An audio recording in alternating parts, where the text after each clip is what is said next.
And my third and final question was, given Councillor Friend's continuing disregard of people's needs, do you really think he is an appropriate person to sit on any disability group? This question was asked of every one of you, every single one. And this was the response I received. Councillor Friend is our Dover District representative, and I am sure you will appreciate it is imperative that we maintain our close, collaborative working relationship with all our partners. Without wishing to divulge any personal details, we can assure you that Councillor Friend has well-informed and personal insight into the needs of disabled people and brings much perception to the Disability Access Working Group. If I do not wish to know, nor do I have the right to know anything about problems Councillor Friend may or may not have. But this is what I do know. If, as stated in this response, Councillor Friend has so much insight and is so well informed regarding the needs of people with disabilities, I wouldn't be standing here now. Because if that were true, he would never have put that stuff on the pavement. And when it was Mrs. Mason, you've had well over 5 minutes. Yes, well, I had a bit longer because I had to keep reading your responses. I've nearly finished, look. I've only got that little bit. Yes. He would never have cluttered that pavement in the first instance, let alone deliberately continue to do so when concerns were brought to his attention. So if you think for one moment this letter, this response, dispels any concerns residents had, you are wrong.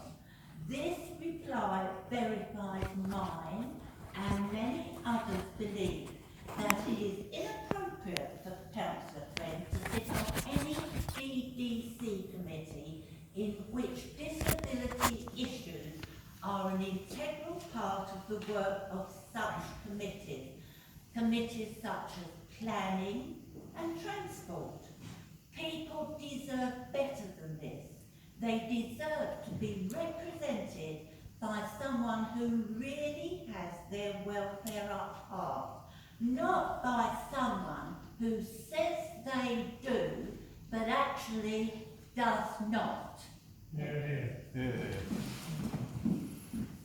Mr. Mayor, can I just say something? No. It's about minutes, it's not about that. What about minutes? Well, I'd just like to say that earlier I said, could we please have more detail on members of the public that speak? Now, what Mrs. Hayter spoke about last week was not rubbish. That makes us think she was worried about the rubbish on the floor. Can we actually put what she said and Mr. Elliott, please? Okay, we'll do that. Thank you. And the final speaker is Mr. Harris.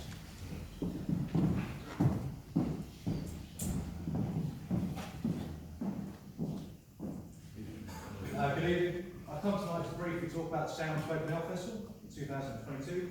I took over as chairman in October last year from the previous committee, who did admirable work over the last few years. Tonight, the Finance Committee is talking about the grant application we made. And I've just come here to add a little bit more weight and support to the application we made.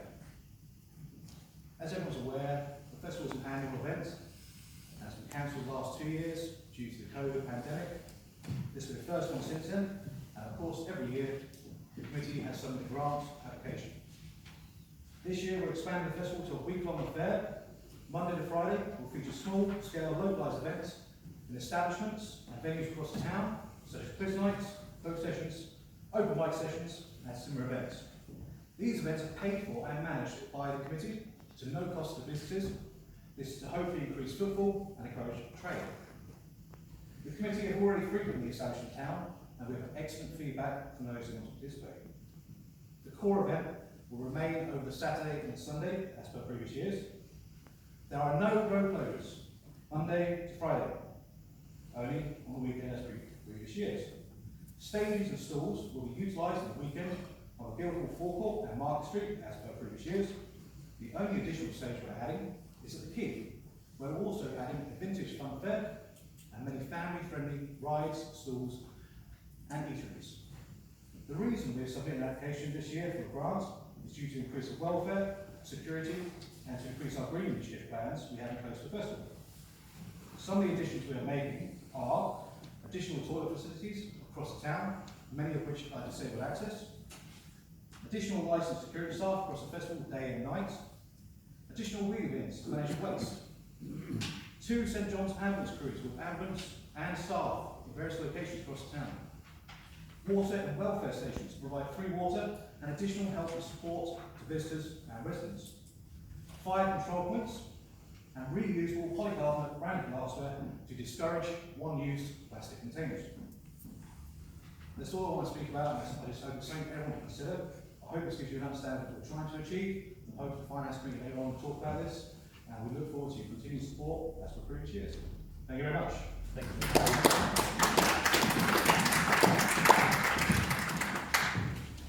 Right, items 12 and 13. Can I ask Councillor Chandler to take both District Council and Kent County Council? Information, please.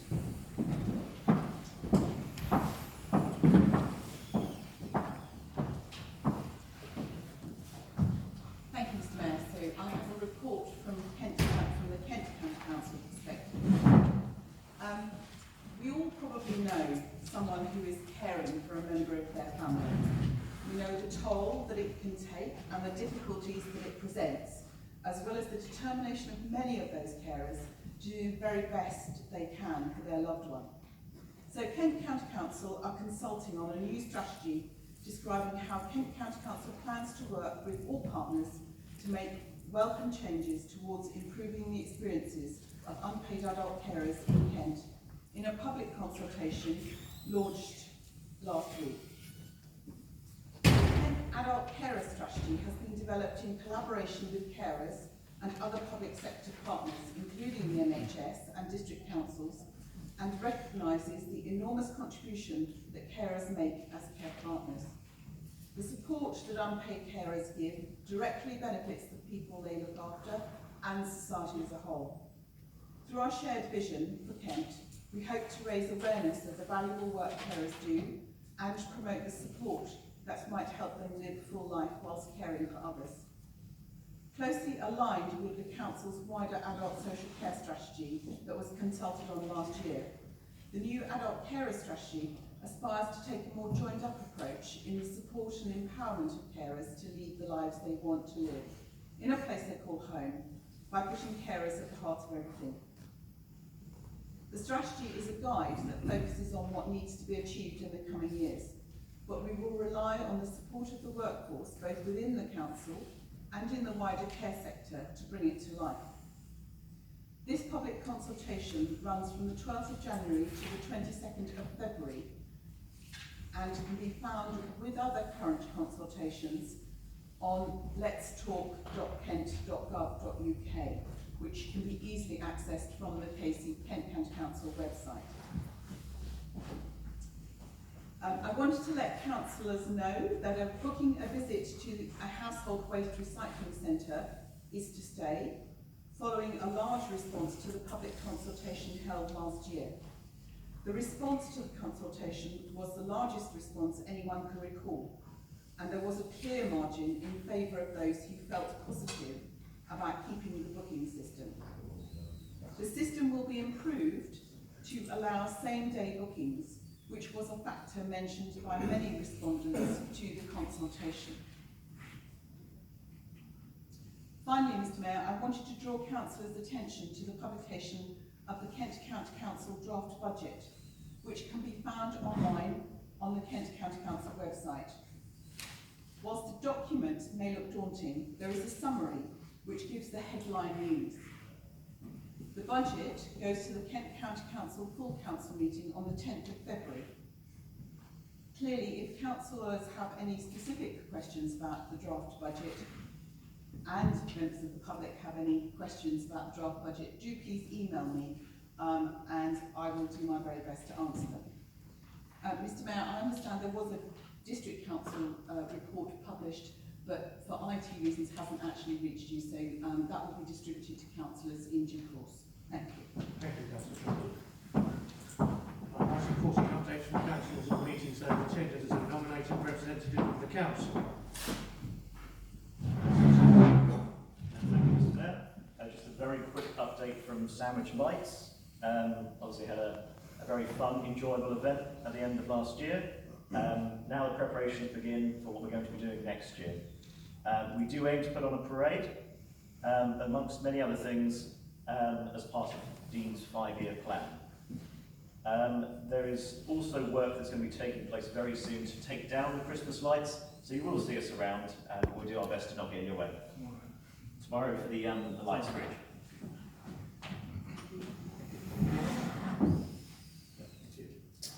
Right, we move on to urgent matters. 15, finances. To receive and note the Sandwich Town Council statement of accounts as at 31st of December 2021. Attachments 8A, B and C. Move acceptance. Second. Any comments? All those in favour? Any against? Are we taking this on block? This is item 1.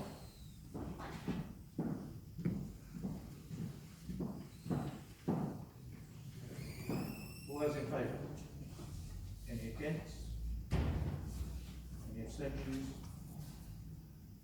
Thank you, that's clear. Item 16, budget 2022 to 23. To receive and approve the draft Sandwich Town Council budget as recommended by the Finance Committee. A report regarding the budget is also attached. Please aware that the preset demand form must be submitted to Dover District Council by the end of January, and so the budget must be approved in advance of this deadline. Requirements within the budget can be made throughout a year when approved by resolution, but there will be no further opportunity to change or increase the preset.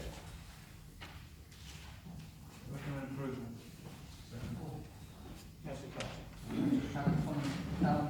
Based on what I was talking about earlier, Mr Mayor, was this, if we're going to have to make these forecourt payments, now we've got this public works loan, is there any way we can recoup that £8,000 that we're going to pay out because the project's been delayed? I don't think we need to. Do you want to say that? Did you hear what I said? Yes, we have quite a lot of income that we've received this financial year, and we don't need to make our first repayment until April or May, so we can ring-fence that amount and carry it forward, which will cover the loan repayments. Right, but we still do have to make repayments whilst nothing's going on out there. We will have to start making repayments from April or May onwards, yes, twice a year. Yeah, I was just asking if there was any insurance or cover, because if it's Dover District Council's project, they delayed it and they didn't tell us not to take the loan out. So we've got the loan now, so the townspeople have got to pay for the interest on the loan. I was just saying, those projects are usually covered by insurance, so I would have thought that we could have claimed back any payments of interest on the loan from Dover District Council.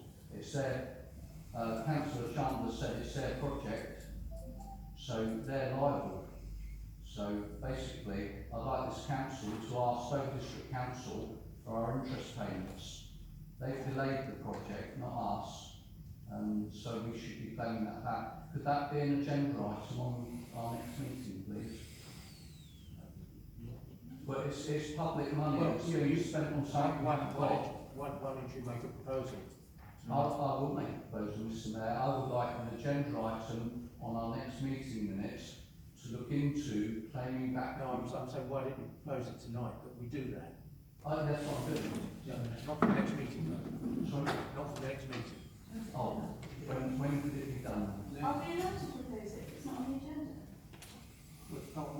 agree with the budget. So, yeah, so, well, can I propose that it's looked into at whichever meeting possible, because it's public money that's being spent because somebody's incompetent. So I'm just trying to get the public money back because we can't afford to lose money on something that we haven't got. So, brilliant. Thank you very much. Councillor Supercar? I'd just like to ask a question about the decrease in salary budgets. Maybe this goes to Karen, I'm not sure. It says there's a £12,860 decrease in salary budgets, which is great. But underneath it said 8,000 has been added to the IT and communications budget to pay for a communication consultant. Is that 8,000 off of the 12,860? Or is the 12,860 after giving 8,000 to the committee? What I've done is I've looked at the previous year's budget and I've compared it to this future year's budget. Yeah. And if you compare the salaries for Sandwich Town Council for administration, which this is what it is, there is a decrease. That is in isolation. There are also changes on the Coleridge Fund side, so you need to look at everything together. Okay, so when it says £12,860 decrease, it's actually £4,860 decrease because we've given £8,000 for an IT, for a communications consultant who will be a member of staff.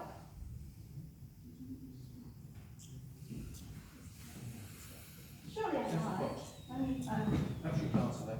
Yes, I can. I go back to, in the restructure, the money for the museums officer and for communications that we hope to achieve is included in the restructure.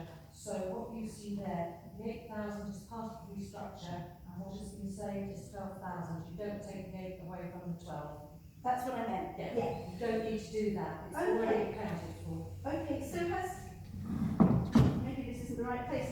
Has somebody become part-time or something? Because I can't understand how we can pay all this and still save 12,860.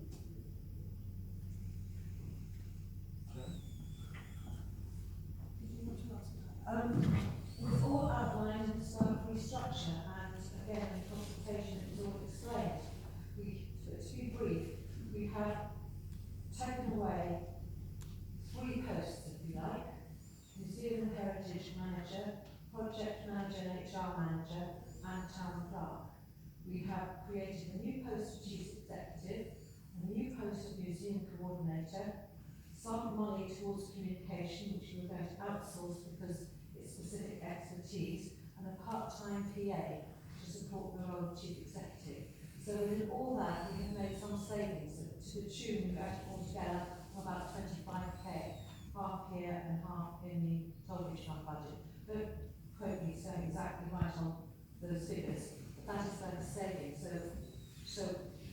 So we have made savings because of the restructure, and we don't have 3 very highly paid officials, we just have 1. Okay, I think I understand now, as long as the 8 isn't off of the 12. Thank you. Councillor Frank?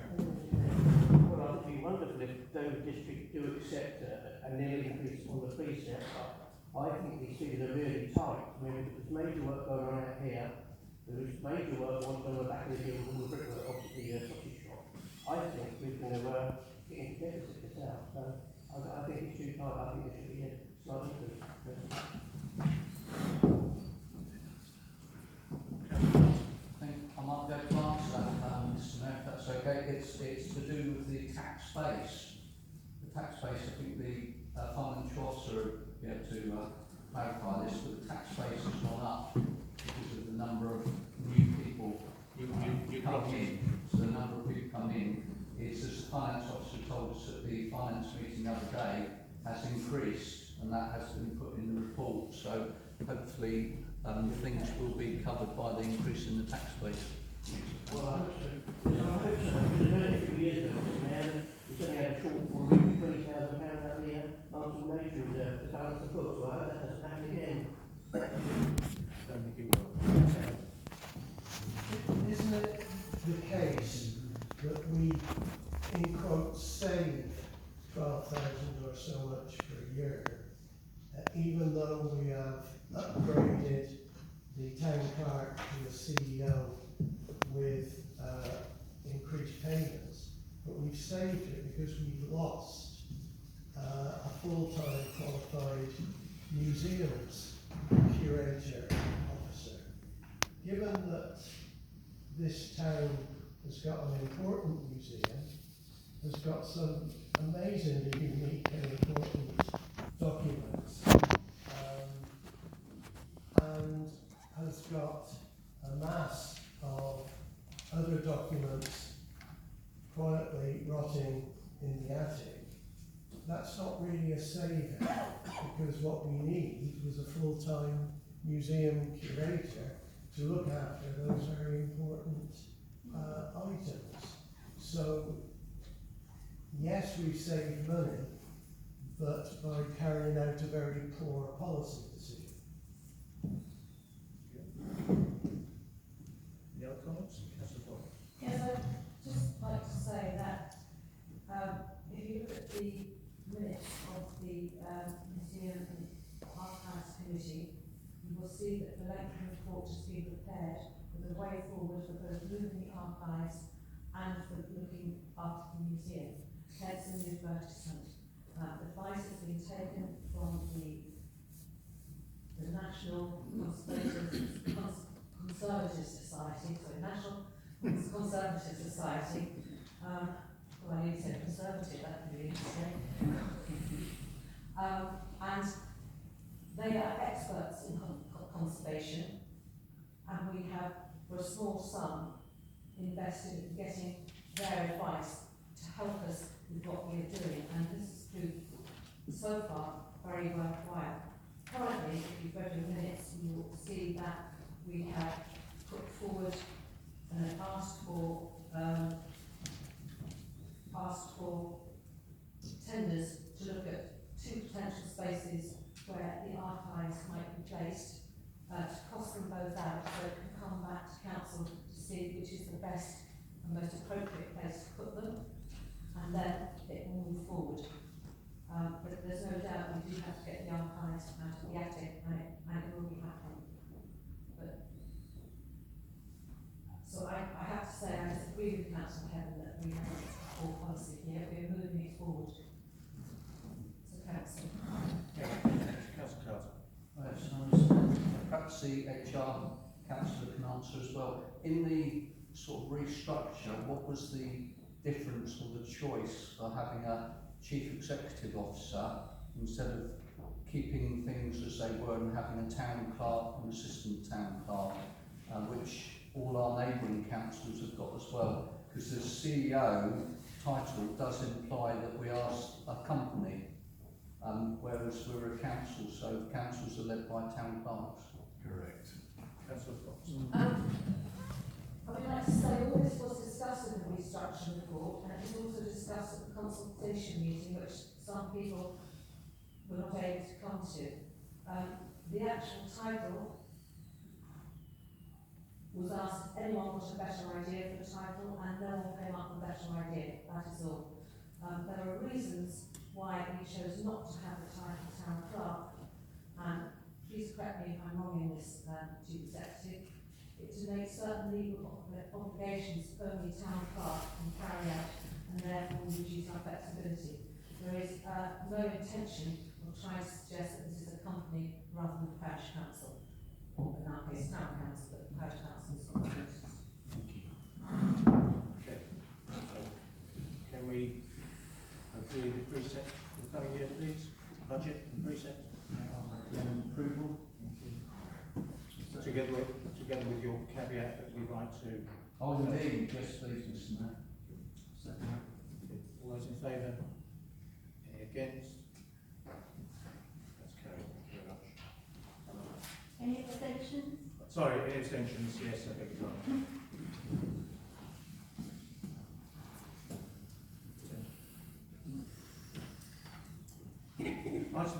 receive and approve the preset demand form once the budget has been approved, which we just have.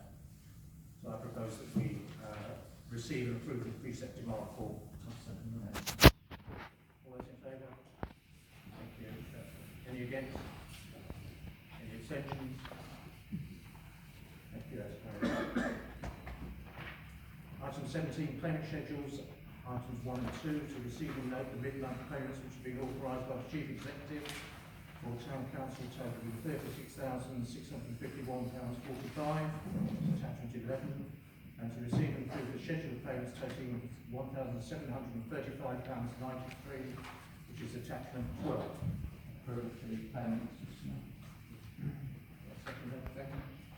Any comments? All those in favour? Any against? Any abstentions? Thank you, that's carried. Item 18, GDPR, to receive and consider reports and documentation from the Chief Executive relating to GDPR breaches and policies and procedures, and I touched on this earlier in my opening remarks. Councillor Slivers. I've got two questions. Number one, who is our GDPR consultant?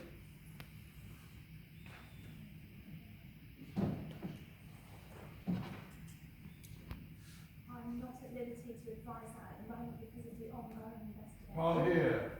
She's not at liberty to say that at the moment because of the ongoing consultation.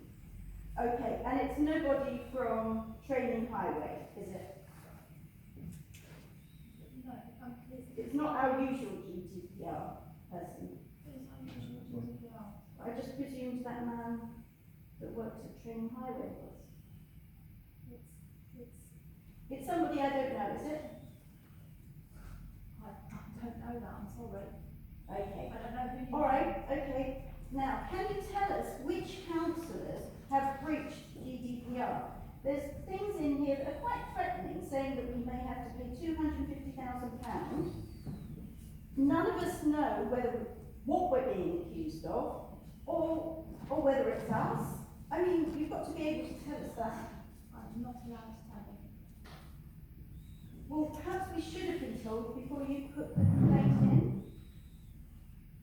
I'm not allowed to do that either. I'm very restricted on what I can do as far as Okay, my well, I would service just like to say that so often breaches of confidential information are made. In fact, nearly every meeting, and this has never happened before. So I would be interested to know which councillors it is. As soon as we get the response from the ICO, it will come to council. Okay. Yeah. I don't know who breached the GDPR, but I will say this. I first became a town councillor 31 years ago, and in that time, 7 town clerks have come and gone. In all those years, hundreds of town council meetings and committee meetings, I have never known a town clerk publish in the public domain confidential items from full council meetings or recommendations from a committee prior to approval from the full town council. However, after a confidential finance meeting on Thursday, 11th November 2021, the finance confidential recommendation was posted on Facebook Friday the 12th November 2021 by the acting town clerk. So if councillors can be done to GDPR, so can the CEO. So I think that should be reported as well, Mr. Mayor. That's the worst one of the lot. Thank you, we'll note that. Councillor. Yeah, Mr. Mayor, thank you. I'm a victim of this GDPR breach as well, because I sent an email to councillors of confidentiality, and it was leaked. It was linked to a certain rebel group that have started up in Sandwich. I fully support these new recommendations, and I propose that we accept them. Thank you. Second. Councillor So if I say something's confidential in my email, it's confidential according to GDPR. It's not, no. So we could leak your email, Councillor Murray, and it wasn't me. And as people have leaked private emails here, I hardly think that's important. Councillor. Mr. Mayor, it's someone puts confidential on an email or a letter or something like that, it's confidential to the people that receive it. It's not to be given to the public, to members of the public. If you was working in a business and you leaked confidential information in the business, then you would have been suspended pending a further investigation, and if you're found guilty, you'd be suspended, sacked.